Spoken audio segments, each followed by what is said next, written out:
Ladies and gentlemen, good day and welcome to Q2 and H1 FY22 earnings conference call of Orient Carbon and Chemicals Limited. This conference call may contain forward-looking statements about the company, which are based on the beliefs, opinions, and expectation of the company as on the date of this call. These statements are not the guarantees of future performance and involve risks and uncertainties that are difficult to predict. As a reminder, all participant lines will be in the listen-only mode, and there will be an opportunity for you to ask questions after the presentation concludes.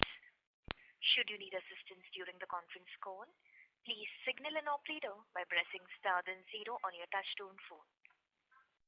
Please note that this conference is being recorded. I would now like to hand the conference over to Mr. Akshat Goenka, Promoter and Joint Managing Director of Orient Carbon and Chemicals Limited. Thank you, and over to you, Mr. Goenka. Good afternoon and a very warm welcome to everyone. Hope everybody had a good Diwali break. Along with me, I have Mr. Anurag Jain, our CFO, and SGA, our Investor Relations Advisors.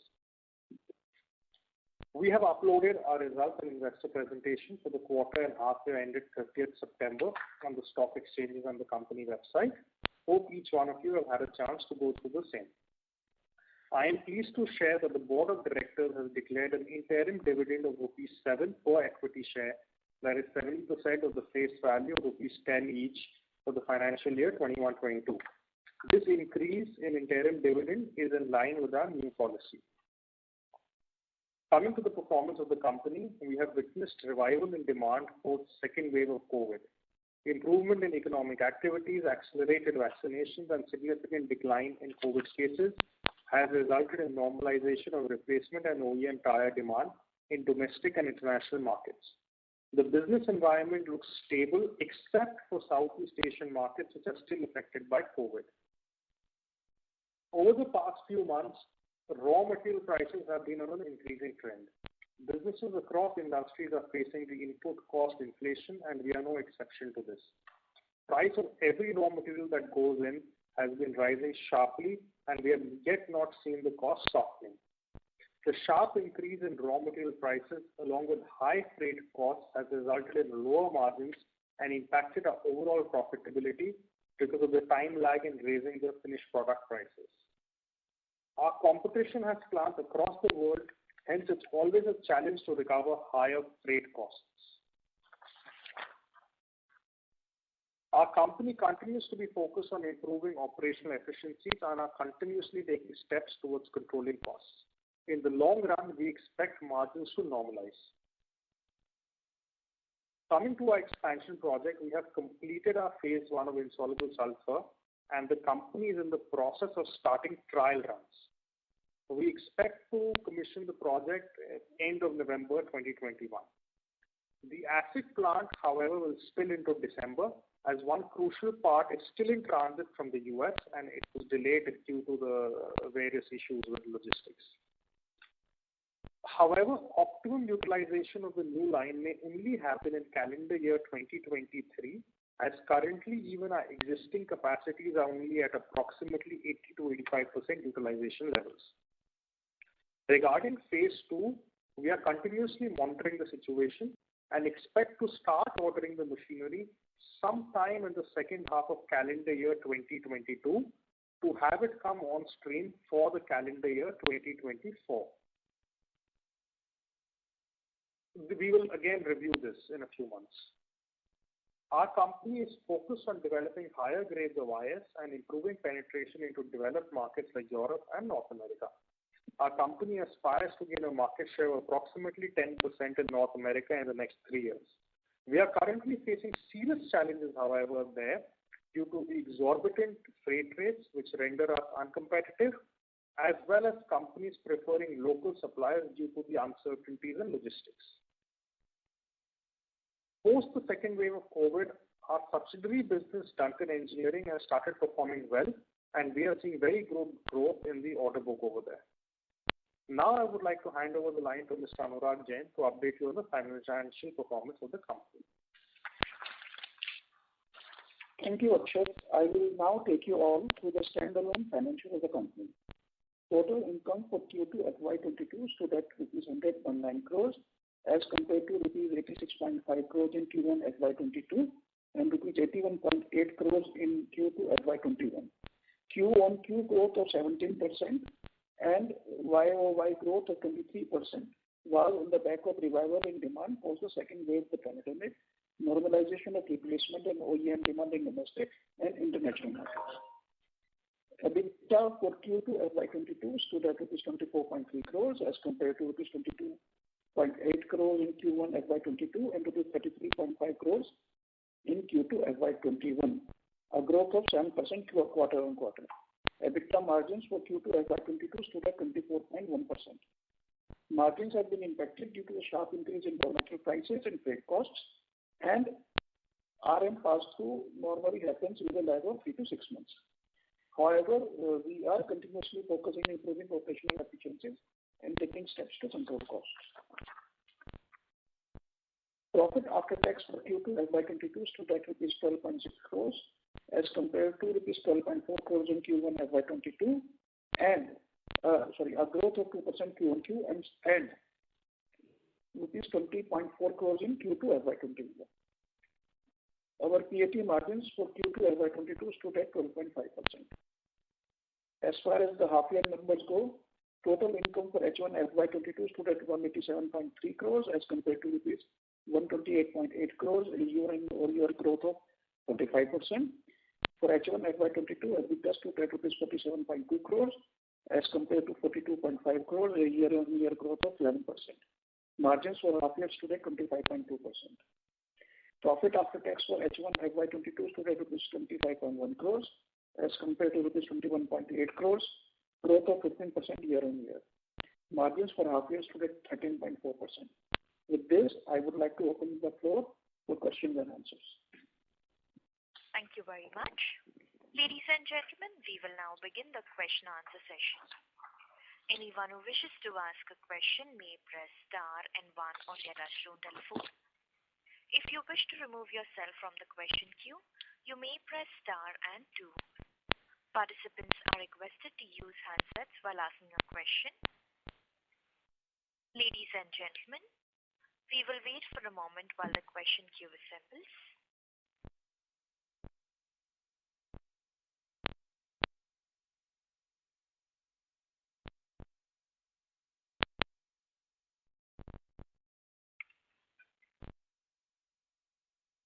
We take the first question from the line of Umang Shah from Saraf Capital. Please go ahead.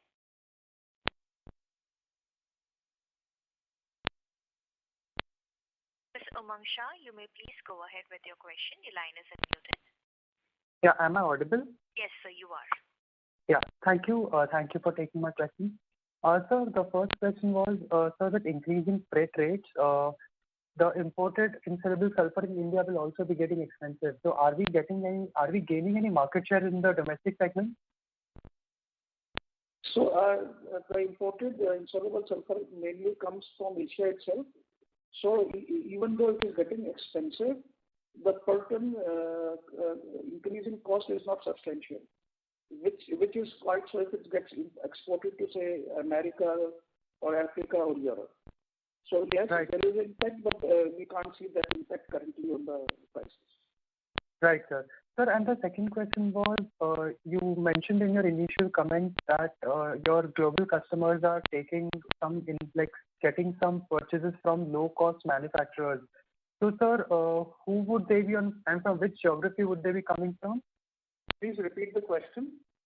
Sir, so just wanted to understand, are we seeing any more, are we seeing increasing competition from Chinese suppliers on a global level? No, we're not seeing increasing competition at a global level as yet. They are increasingly becoming more competitive within China and also in Asia. Okay, sir. And what percentage of our sales will be coming from China? Right now, nothing. Nothing to speak of. Okay. I'll join back in the queue. Thank you. Thank you. A reminder to the participants, if you wish to ask a question, please press star then 1 on your touchtone telephone.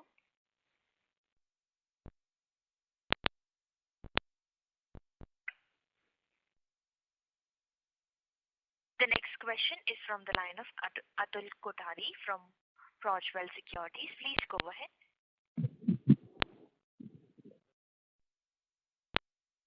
Thank you, sir, for the opportunity.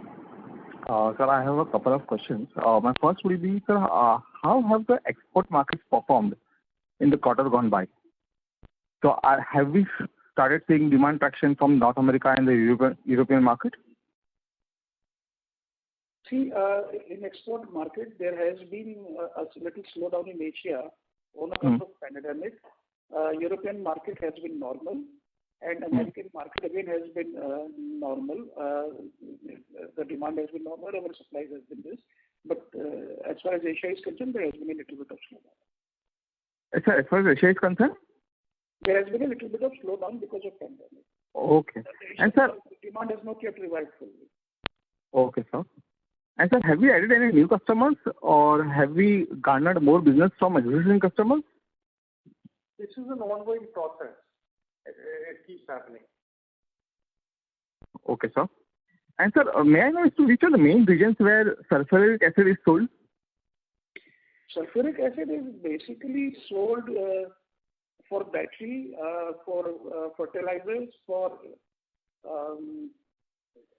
detergents. So these are the three main, but of course it finds use in many other applications where it is sold through distributors. So Okay.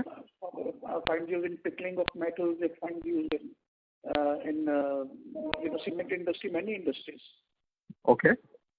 Okay. So, sir, if you can give me a broad idea in terms of the geographical region where we normally sell sulfuric acid. Basically, we are the nature of the material is such, we are restricted to North India. So basically, if you look at it, states of Haryana, Delhi, UP, Punjab, and Rajasthan. Okay. And sir, how was the demand during Q2 FY22 for sulfuric acid? The demand was okay. It was the demand was there. It was a good demand was there. Okay, sir. Thank you very much, sir. Thank you. That's all from my end. Thank you. A reminder to the participants, if you wish to ask a question, please press star then 1 on your touchtone telephone. The next question is from the line of Anush Sharma from M3 Investment. Please go ahead. Yeah, thank you for this opportunity. My first question is, the China Sunshine 30,000 ton, I believe, is in trial run and will go operational soon. So any changes in the market dynamics do you expect due to this plant? I think they have already operationalized one of their plants. The other capacity we are not sure when it will get operationalized. The one they have to do has already been commissioned to my knowledge. Okay. You're referring to the 30,000 ton capacity or a different capacity? 30,000. Okay, that's operationalized. So any impact globally you're seeing because of this capacity? So as Akshat had pointed out, the impact would be in China and maybe in some Asian countries. That is where we are seeing some Chinese competition. All right. My second question is, ex of China and India, globally, how is the supply situation expected for the next 12 to 18 months? So if you're asking whether there would be any addition of capacities, we don't have any information of additional capacities coming up. Okay. I don't think, in my personal opinion, anybody will be expanding capacities for the next 2 years. I think the investment in insoluble sulfur is done now for everybody. Okay. Including China. All right. And there was few reductions. Have they happened as per the plan? Yes. Whatever we are aware of. All right. My next question is, in your presentation, you have mentioned that you are planning to introduce new products in the insoluble sulfur space. Can you explain a little bit on this as to, is it a new product portfolio which you are catering to? Is it replacing, or it was a product gap which you are trying to address? some insights into the new value-added products. No, so what happens is that the market keeps evolving, and it's typically led by the largest player, and then after that everybody else plays catch up and tries to match that product. So that is what we are referring to. It's not a new product as such. It is an improved version which we are starting to introduce in the market slowly, and seeing that whether the performance matches that of the top player. All right. And my last question is on Duncan's. Congratulations, you're seeing some traction. Can you just elaborate a little bit as to, what are we seeing in Duncan, the order book and the opportunity for the next maybe year or two over there? So as far as Duncan is concerned, the order book is so strong right now that our operations are not able to service it because of supply chain challenges and other challenges. So the order book is running far ahead of our production capacity that is there today. Now this production capacity can easily be augmented by fixing the supply chain. So it's not a big issue. It's a temporary issue. And if this scene continues, then I think we will see some good growth coming out of Duncan. All right. Just in terms of numerical terms, what is the order book for Duncan? So let me put it in a way that you'll understand it better. That the pending order book, let's say, is 20% higher than it normally is. So you can say it in those terms. All right. Thank you. I'll come back if I have more questions. Thank you. Thank you. Reminder to the participants, if you wish to ask a question, please press star then 1 on your touchtone telephone. The next question is from the line of Dhruv from HDFC AMC. Please go ahead. Yeah, sir. Thank you. So in the previous question, in the previous answer, you mentioned that the import landed is not as beneficial as the export. Is it because of the differential between the freight rate, say from Asia to India versus India to US and China, US and Europe? Is that the differential which is not, and hence the benefit is not as significant? So what I said was that there has not been much impact on the landed price of the imported material in India. And yes, the reason is that, the freight for example, from Malaysia is low, and therefore, even if it increases, the differential per metric ton becomes very low. But there's another point, Dhruv, which you're referring to, and that is also correct. Export rates for the same sector are far higher than import rates for the same sector. Yes. This has been a global phenomena where Asia to the west is more expensive than west to Asia. Mm-hmm. So the locals, say for example in Europe and US, relatively stand a better chance as long as the freight rates remain elevated, abnormally high. It depends on what strategy they adopt. Got it. But sure. But certainly the cost of shipping to the west is much higher than it has ever been. Got it. And in the commentary, in the press release, you do mention about India market seeing a significant capacity expansion, the tire market seeing a significant capacity expansion. So how should we see this for us? Does it mean that our share of domestic sales increases, and does it have any influence on a long-term average margin that we look for? See, we always say that our market share in the domestic market is roughly 60%. And even if that market share remains constant for a moment, if you assume, the Indian market is very well poised to grow in double digits. So the growth in Indian market is much higher than the growth in the global market and the growth in our export sales. And would it be fair to say that the Indian market would fetch you a better margin versus the export market? No. I don't think we can say that. Okay. Got it. And just the last question is on, can you share the average utilization for the quarter, if you do that? Sorry, please repeat the question. The capacity utilization for the quarter? Yeah. Just give me 1 minute.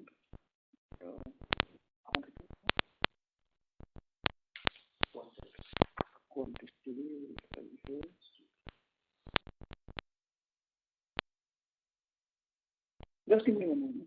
Sure.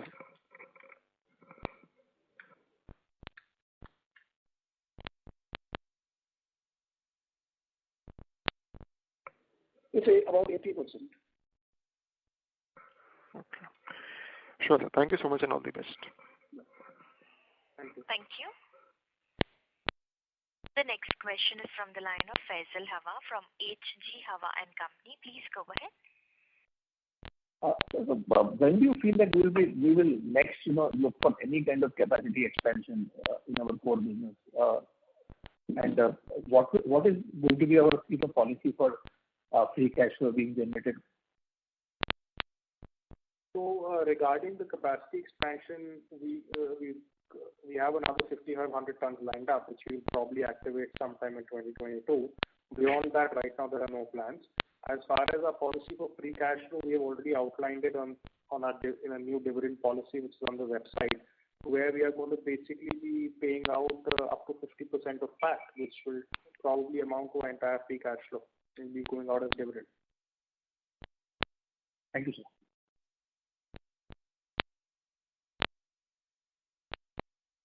Thank you.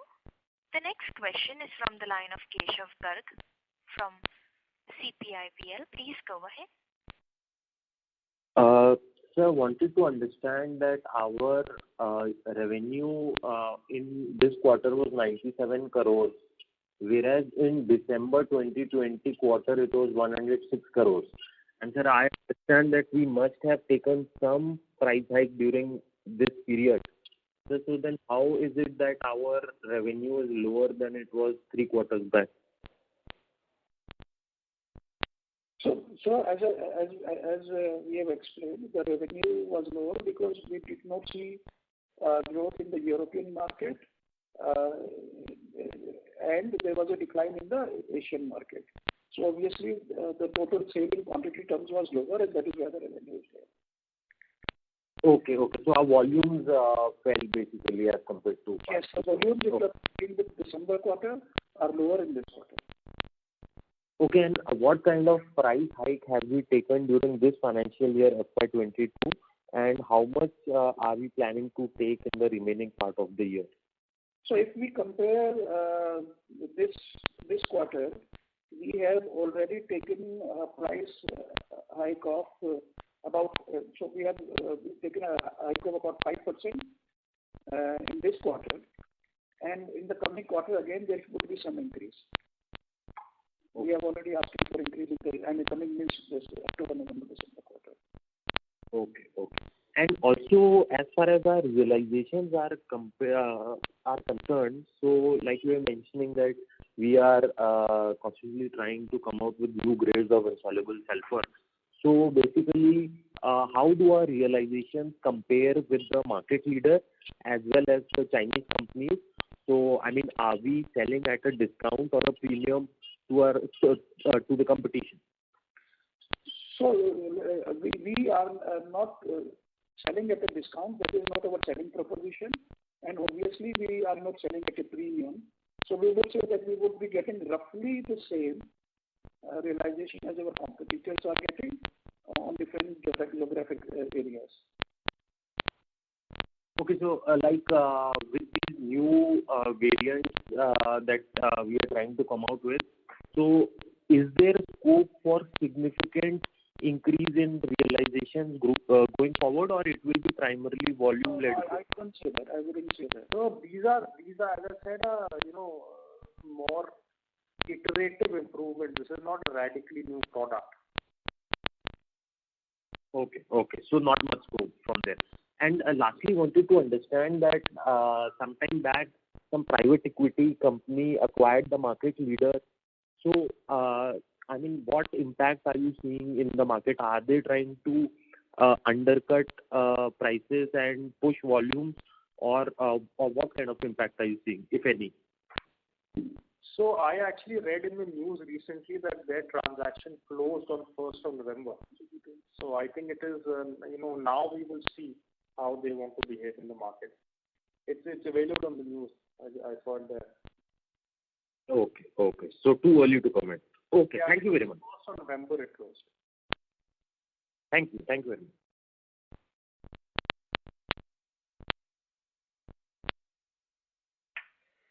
Thank you. A reminder to the participants, if you wish to ask a question, please press star then one on your touchtone telephone. The next question is from the line of Samarth Singh from TPF Capital. Please go ahead. Thanks for the opportunity. Just a clarification on a question from the previous caller. The reduction in volumes from Europe and Asia, that's simply because freight rates have made us slightly uncompetitive in terms of pricing. Is my understanding correct? No, that's not correct. We've seen reduction in volumes in Asia because there's been a COVID-induced slowdown over there, which has impacted the second quarter. We have not seen any significant reduction in volume in Europe. Okay, so it's essentially the market itself that has degrown a little bit. Correct.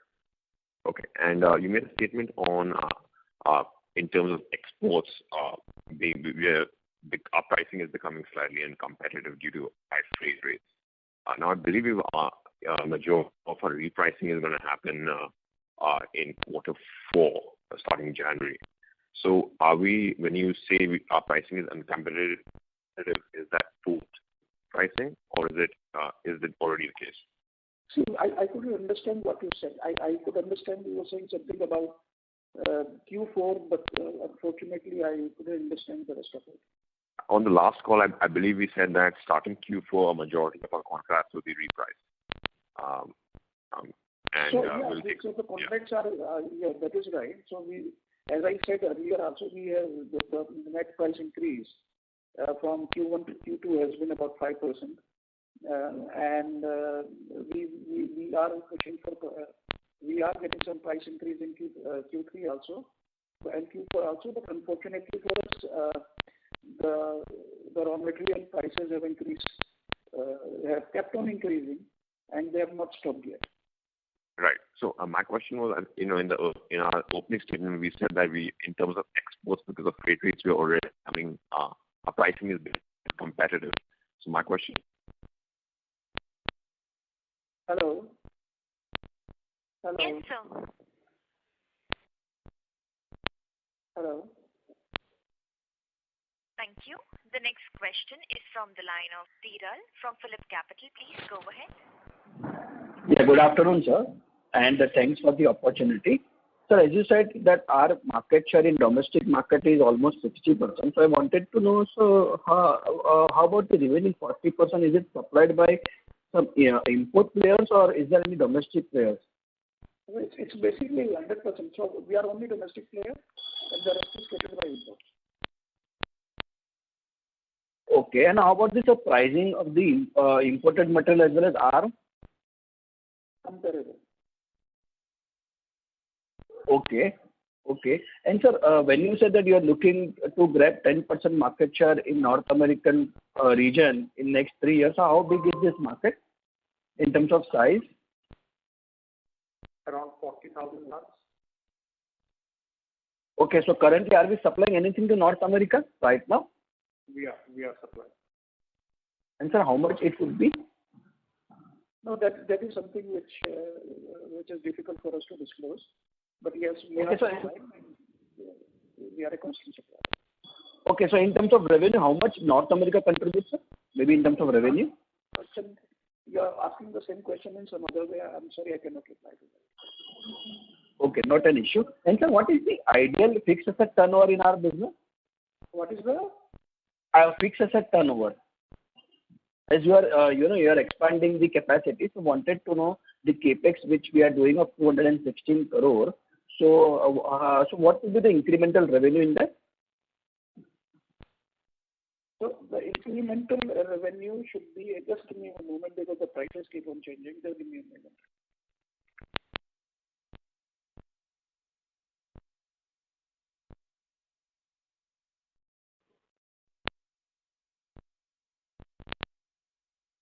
So it should be around 100 crores.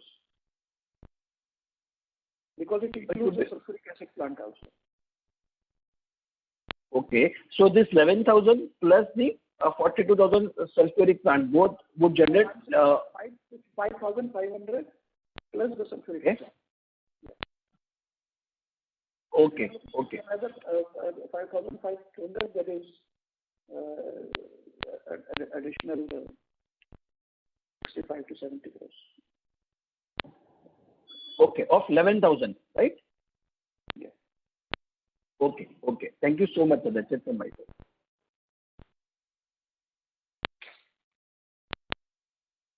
Thank you. A reminder to the participants, if you wish to ask a question, please press star then 1 on your touchtone telephone. The next question is from the line of Umang Shah from Samarth Capital. Please go ahead. Hi, sir. Thank you for taking my questions again. Sir, if you could give a rough idea on what percentage of your insoluble sulfur goes to CV segment, so that would be very helpful. So we do not supply to CV or other segments. We supply to tire companies, and then they use this sulfur either in CV or PV or whatever. So for us to say this much goes to CV segment would be not possible. What we can do is, if out of the total tire production, how much tons go to CV segment and how much PV, roughly the same ratio can be taken. Right. Sir, because our largest competitor mentioned in his call sometime back that almost 10x amount of insoluble sulfur goes into commercial vehicle tires. I think simply because of the weight. So, sir, just wanted to understand if the increase in commercial activity has any link to our sales. So increase in commercial activity would increase tire production. And obviously, if you're saying weight, obviously more insoluble sulfur goes into a commercial tire than a PV tire. Right. But if you ask me what is the percentage of PV versus CV, that can only be taken out from total production. Absolutely. I understand, sir. And sir, one more question was, sir, although we mentioned that radialization of tires is a major opportunity for us, but sir, also wanted to understand if radialization is increasing the life of the tire to a substantial extent, then wouldn't we lose out on the sales for replace? Like, wouldn't it kind of reduce our revenues with respect to newer tire production? I don't think so, because once you had the earlier tires, there was a lot of retread which was happening there. Correct. So whether the life of the actual tire is going to increase significantly or not, I have my doubts. Yeah, so you're saying the retreading will decrease? That is what I think, that overall the consumption should be better for us. Because even if it stays the same or slightly increases the life, just the amount of insoluble sulfur that goes into it will more than make up for it. Okay, great. Thank you, sir. Thank you for taking my question. All the best. Thank you. A reminder to the participants, if you wish to ask a question, please press star then 1 on your touchtone telephone. The next question is from the line of N.K.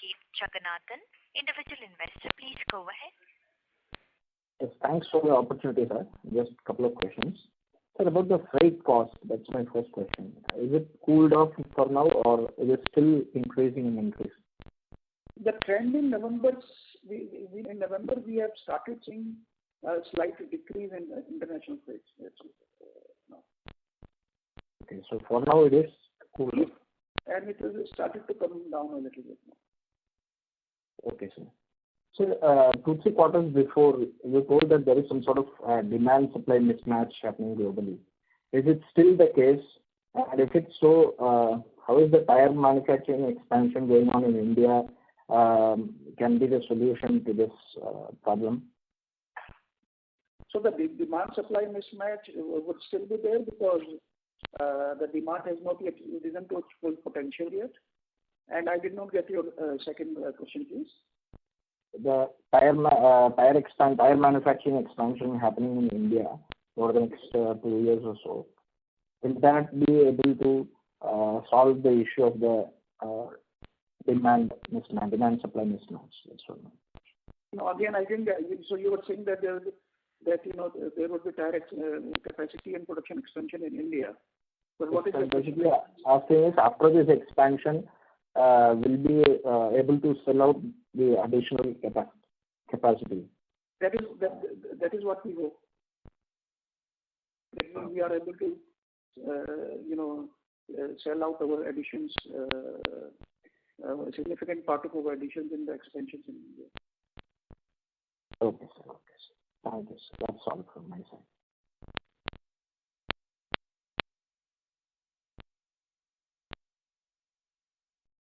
Thank you.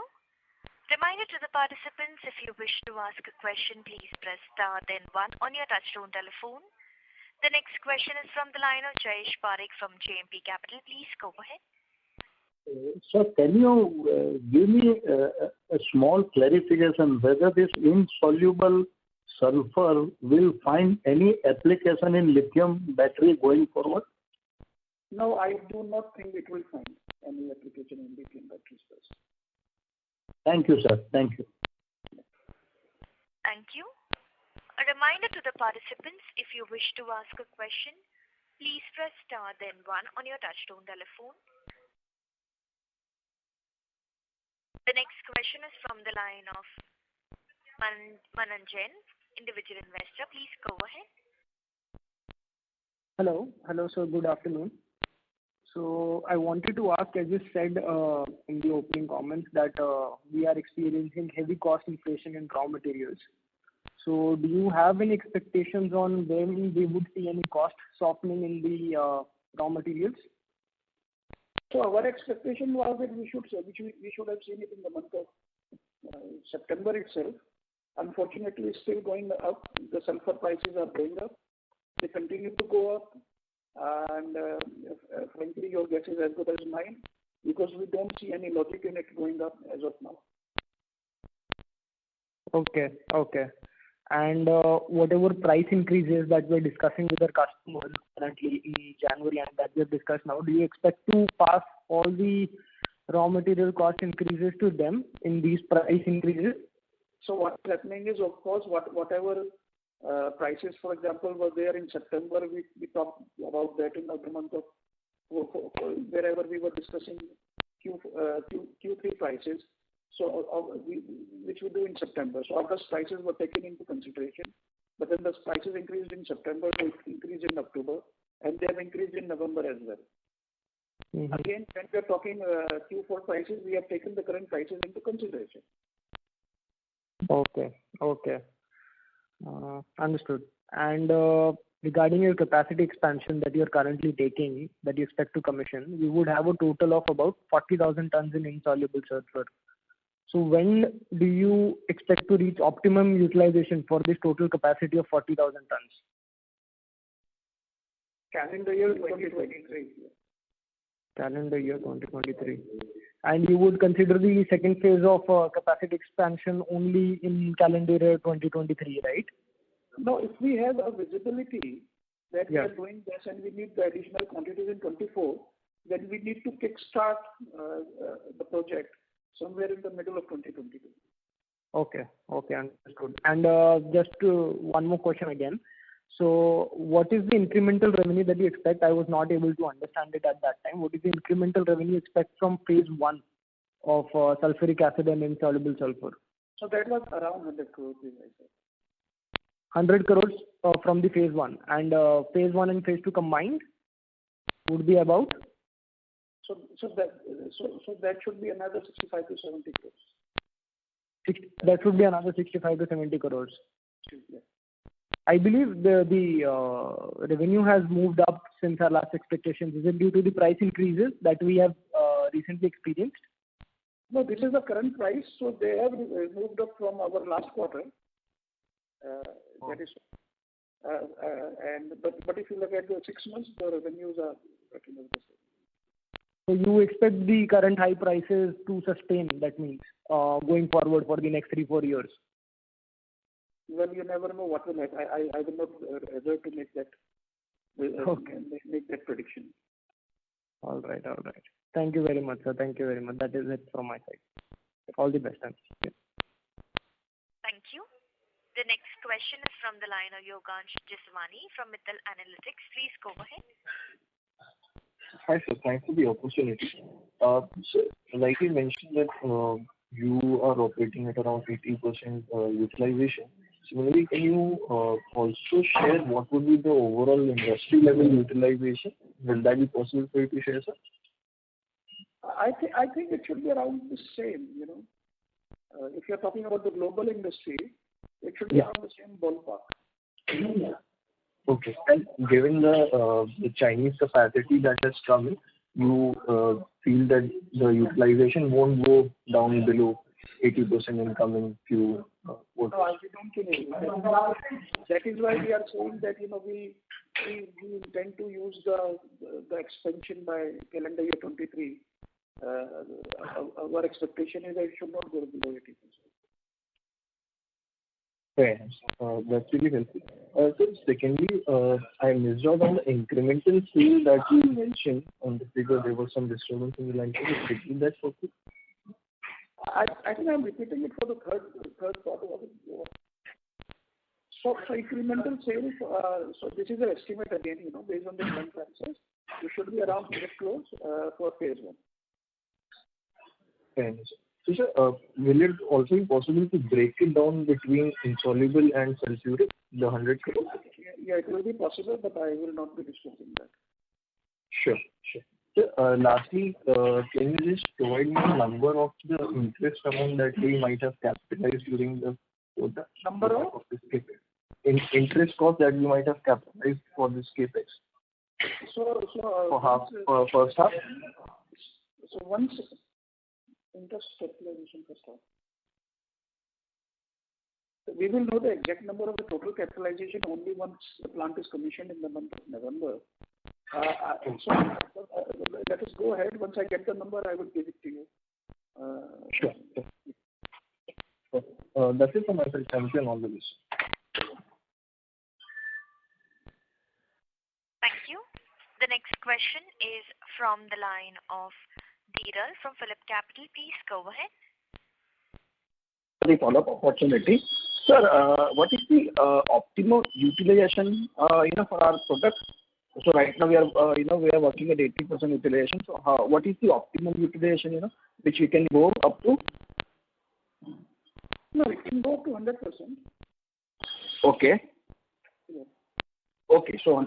And sir, as you said, maybe if demand is strong, then we can start, maybe phase 2 by next year. So when it is going to commence then? So if we start by next year, it should take about 15 to 18 months to begin to commence production from whenever we start. So this is a greenfield kind of an expansion, sir, or is it a brownfield? It's the phase 2 of the total expansion. Okay. Thank you, sir. That's it from my side. Thank you. Ladies and gentlemen, that was the last question for today. I would now like to hand the conference back to the management for closing comments.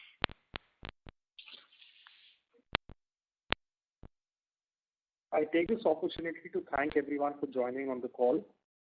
I hope we have been able to address all your queries. For any further information, kindly reach out to us or Strategic Growth Advisors, our investor relation advisor. Thank you once again. Thank you. On behalf of Oriental Carbon and Chemicals Limited, we conclude today's conference.